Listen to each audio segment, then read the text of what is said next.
Today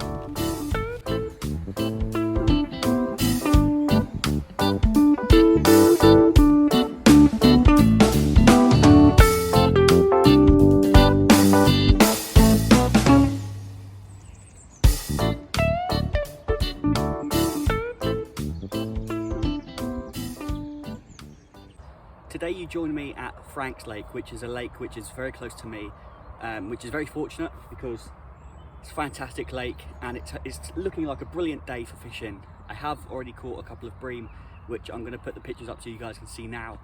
But yeah, with the introduction of mid-March coming in, I've decided to come off the maggot. I fished here last week and I fished on the maggot, where I caught a few roach. I think I caught a couple of rudd, but as soon as the rain came in, it washed us out and we were done for the day. So I was thinking about coming back today. I'm fishing in slightly deeper water. The water's probably a couple of degrees warmer than it was last week, which is good. And that's why I'm introducing pellet and sweetcorn mid-March, going into spring. And hopefully we can see how well that does today. It's a great day for fishing. I checked the weather forecast a couple of days ago, said it was going to be raining. So I decided that I wasn't going to come. Checked the weather last night just in case. It said no rain. So I drove down here, pulled up in the car park, and of course it started raining. Sat in my car for half an hour, walked around the lake, and you know, it sort of stopped, and let's hope it holds off.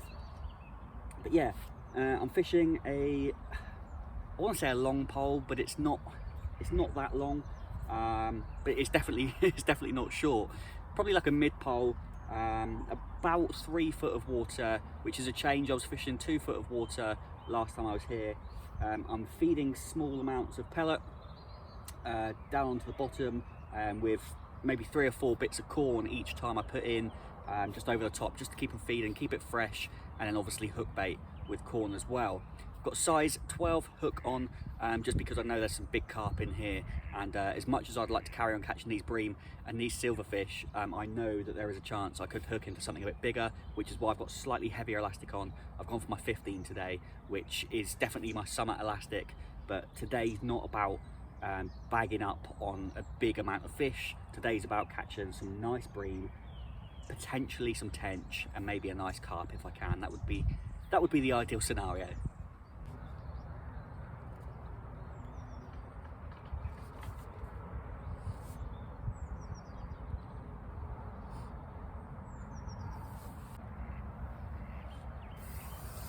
Well, I'm getting bites, but the bites aren't positive. I think I'm fishing slightly too far over depth, and the fish are feeling the weight of the bait, the split shot and the float, and they're just picking it up and dropping it. So to see if I can get some more positive bites, I'm going to shallow the depth 1/2 inch.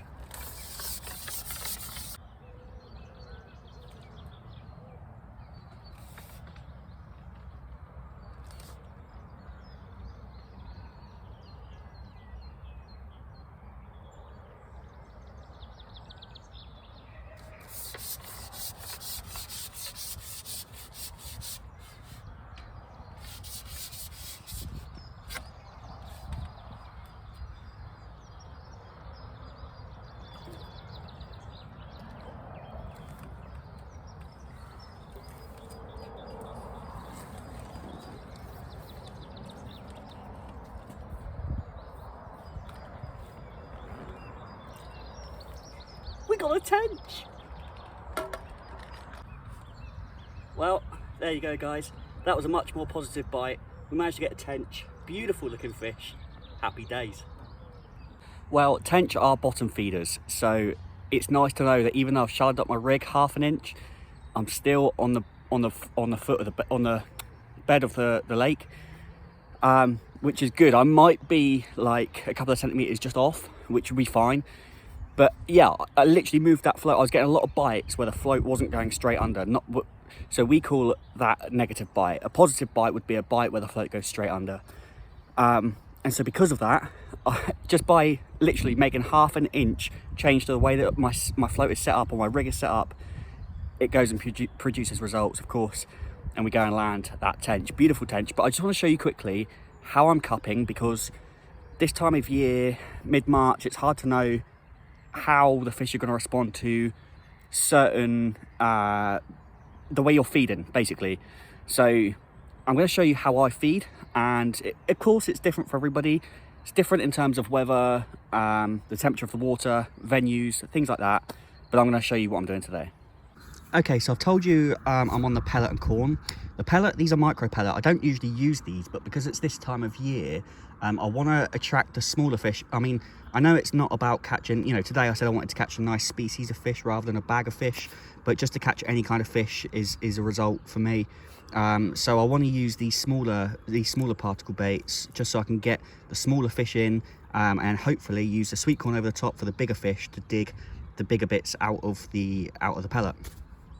Because I'm a big advocate for the smaller fish bringing in the larger fish when they can see them feeding on the bottom.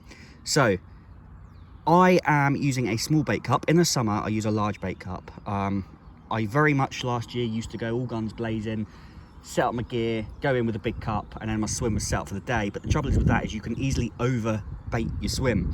So I now prefer to keep it light. So what I'm going to do is I'm going to get I'm fishing sweet corn on a hook. So I'm going to get maybe, I don't know, what's that, 1, 2, 3, 4, 5, 6, 5 or 6 bits of corn. And they're just going to go at the bottom of the bait cup. Oh, that one escaped. There we go. They're going to go in the bottom of the bait cup. And then what I'm going to do is get, not too many, just a few bits of pellet in like that. What that does is that allows, when I turn it over, the sweet corn to lay on top. Because where I've put the sweet corn in first, the pellet will go down. I mean, in the water, the sweet corn might hit the bottom of the bed first, but basically it's going to go down and it's going to look like that. So what's going to happen, hope it didn't come out. So what's going to happen now is you're going to have a bed of pellet for the little fish to draw them in, get them feeding, and then the big fish can come along and take out these larger particles, obviously the sweet corn. But yeah, that's how I bait up, guys. I'm going to send this cup in now, and let's see if that produces results.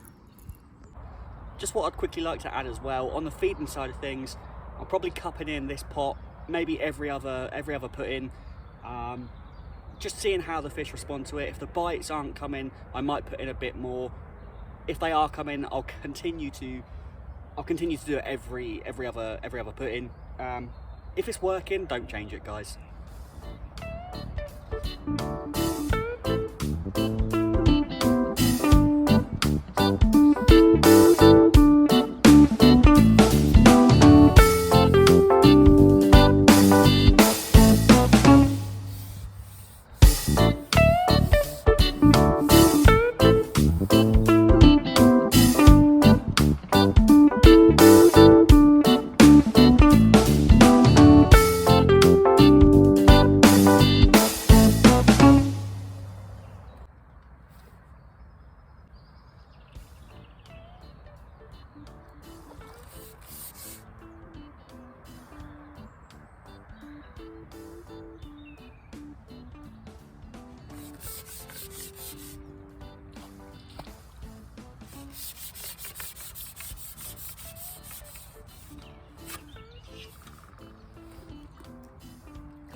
He was perfectly hooked in the top lip. I'd love to be able to show you guys. Don't have a cameraman, so I'm doing this all on my own with a tripod, but I will try and show you at some point. I'm going to show you this fish right now. Probably somewhere between £1.5 to £2. Beautiful fish. Let's get him back in.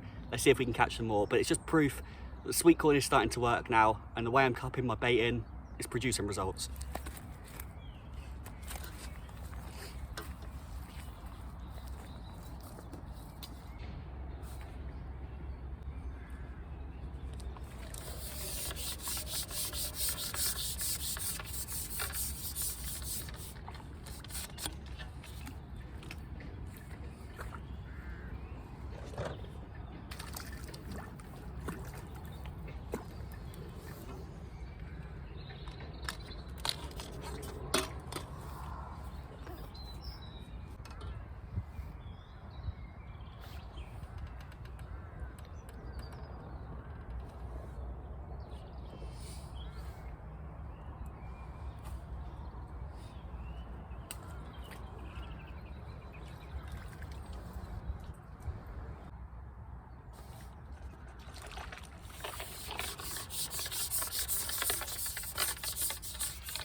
Oh, this is a little feisty one, still a swinger.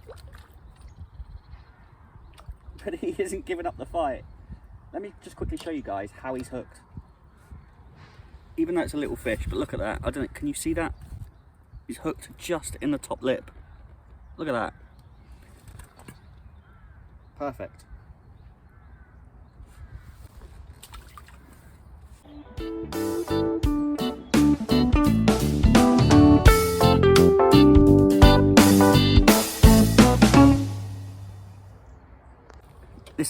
This is how I'm hooking my sweet corn, guys. Literally just nipping it through the corner, leaving the hook exposed. So when the fish bites, boom, you hook him in the top lip. Just like that one did.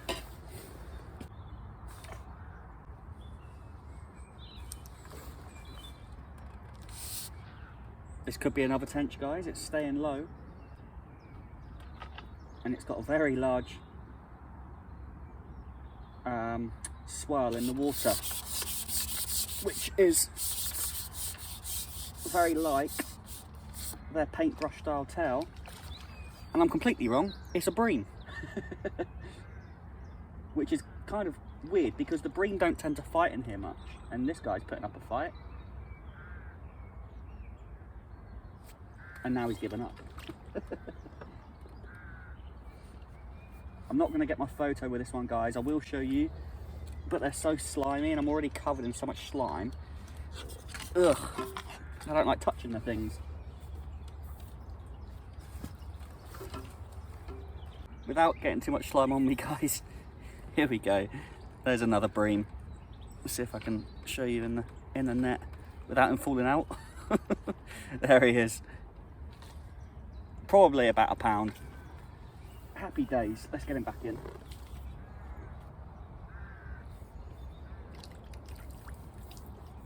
Well, I've just gone and caught what is probably the biggest bream of the day so far. I wouldn't usually touch him because of how slimy he is, but I am going to show you, just because he's a very nice size, if I don't drop him. Ugh. This is the last thing I want. Slimy bream flapping all over me. Come on, mate, just have your photo taken. Then I'll get you back. There you go, look at him. Probably just over 2 pounds. Lovely bream. Let's get him back.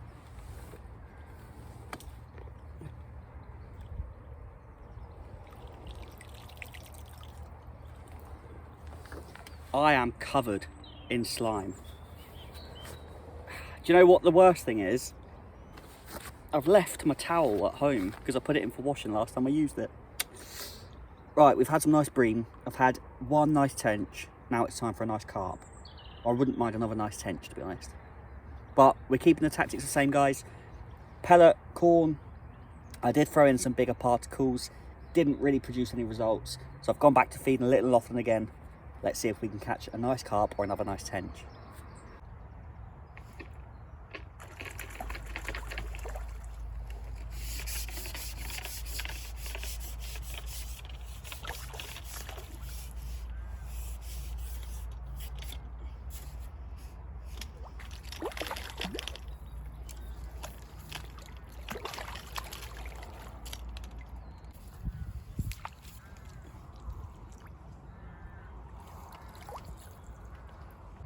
Well, today I'm in peg 6, which I've never fished before, but I did just quickly want to go over and show you peg 10 on this lake, because peg 10 on this lake is a lake where I caught my big carp last year. So here it is. It's a little bit muddy over there at the moment. I fished peg 12 last week, I think it was, but it's just too boggy to fish there. But in on the left there, that's where I mugged the carp off the top. It was full of lilies at the time of summer, in summer last year. But I dangled a bit of sweet corn in his face, and he sucked it in, and that's when I hooked him. But yeah, it seems like today the carp aren't on the feed. I've had plenty of bream. I've had that one tench, but I just don't know where the carp are at. They're just not interested. I was speaking to the bailiff down here actually, who said the carp, some of the bigger carp down here are very hard to get out because they're very clever. And again, I've fished this lake a few years, and I know that some of the bigger carp are definitely very hard to get out. The one thing I would say about today is my elastic choice. I'm on a 15, it's definitely too big. It's too heavy, which is evident. You know, when I'm hooking the fish, you can see how easy it is for me to bring them in. The trouble is with using the heavy elastic is sometimes you bump off the smaller fish. The reason why I went for the 15 is because I know, obviously I'm fishing with Sweetcorn, and you know, when you're fishing with Sweetcorn, you are likely to catch a bigger fish as opposed to fishing with maggots or even small pellets.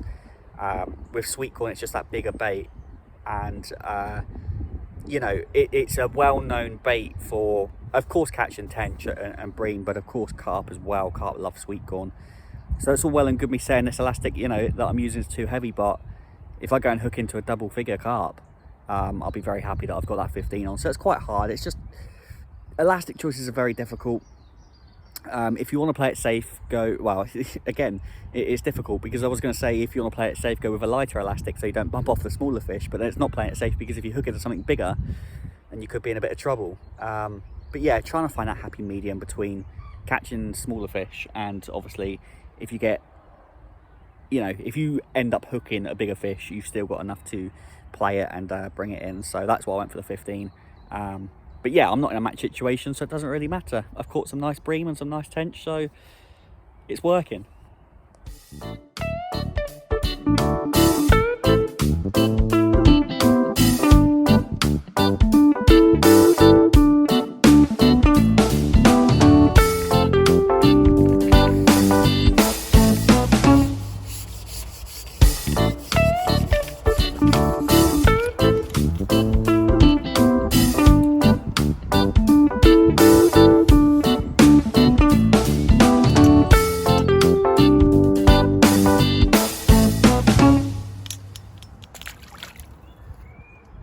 Well, today I have learned how hard it is to record myself and try and fish at the same time.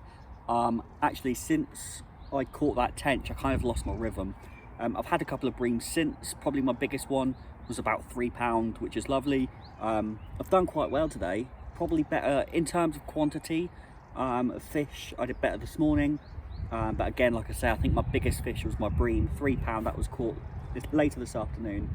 But that middle period, around lunchtime, around midday, between sort of 12 and 1, it went quiet, completely quiet. And I changed up. I ended up going down into the right under that tree, and I had no luck there. I've gone back out into the middle and I've caught these 2 bream. I'm going to try and catch one more fish and then call it a day, I think, guys. I have absolutely knackered the battery out on my phone because I've been recording this all on my phone. So I'm going to have to come up with a new way I'm going to have to try and find a way to make it easier for me to film these videos for you guys going forwards. It's hard for me to, like I say, I need to try and focus and keep on my rhythm when I'm catching fish, as opposed to sort of standing up, showing the camera. I want to show you guys, of course I want to show you guys what I'm catching and things like that. But I need to try and find a way to have a setup where I can do that without affecting my fishing too much. So anyway, yeah, I'm going to catch one more fish and I'm going to call it a day. Well, it's turned out to be a lovely day here in the end. Franks Lake, it's been a bloody good day, to be honest with you. It has. Oh, look, the local wildlife is here to see me. They've been seeing me all day. Yeah, caught some nice bream. Obviously had that tench. You guys saw what I caught. That was the main things that I caught. After I said I was going to catch one more fish before I wrapped up, I literally couldn't even get a bite. Madness. But that's just the way it goes sometimes. But it's just crazy how it was so good this morning and this afternoon. Well, after lunchtime, it just I don't know, just died off. But yeah, I'm going to do something now, which I'm going to do in all my videos after my fishing trips, which is going to be the keep net on camera. So yeah, basically where I fish at the moment, pleasure angling, I'm not allowed to take keep nets with me. A lot of lakes don't like it just because obviously even if you dip your nets, you're still with the other fish. I don't know, it's all cross contamination, things like that. Not only that, it's just not ideal for the fish's welfare, is it? Let's be honest, especially if you're pleasure angling, there's no need for it. So I'm going to take photos of fish that I catch and put them in my keep net on my camera reel and then play that at the end of these videos for you guys to see. But bear in mind, there were a couple of skimmers that I just threw back in without taking a photo of, because usually if I catch little fish like skimmers, I just don't take a photo of them. But maybe I need to get into the habit of doing that. But yeah, I caught a couple of little skimmers as well as these fish that you're about to see. Nothing too special. But yeah, I think my biggest bream was just under £3, I think. So yeah, enjoy. Thanks for watching. Please leave a like, and I'll see you next time.